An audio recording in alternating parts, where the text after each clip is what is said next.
Hello, hello, good people.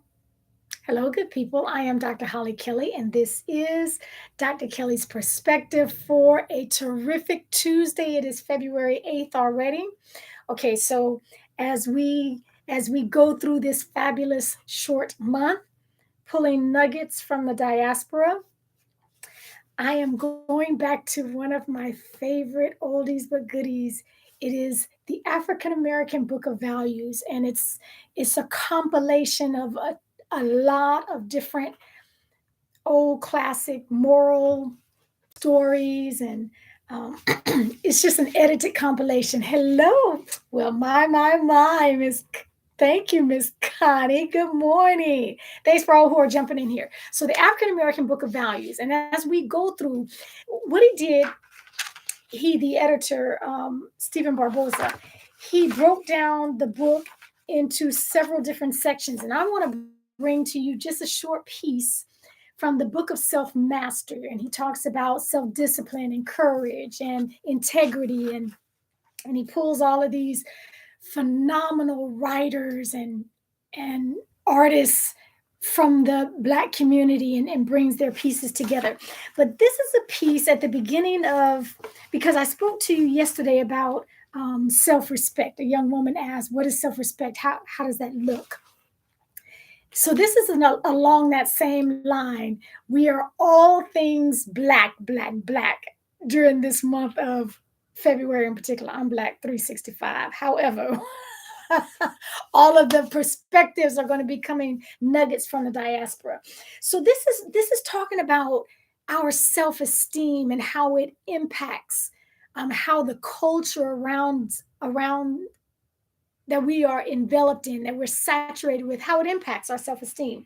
He says, since the first Black person set foot in America, African Americans have been waging a fierce battle, not only for human rights or civil rights, but for thinking rights too, for self control, for control over self perception. To be truly free, Blacks have had to plant the flag of dignity in their own minds, and that task was often difficult. This was published 25, about 25, 26 years ago. Over the years, the collective psyche of African Americans has been battered and debased. Blacks have been told their skin color was wrong, their hair texture was bad, that the correct image of God was certainly not Black like us, but white. So it came as no great surprise when they began doing the studies in the 1940s, the doll test that you may have heard, that even Black children, boys and girls, were drawn to the white child and preferred, there was a preference for something that did not look like them. Um, but these pieces and others throughout this section on self-esteem, he says,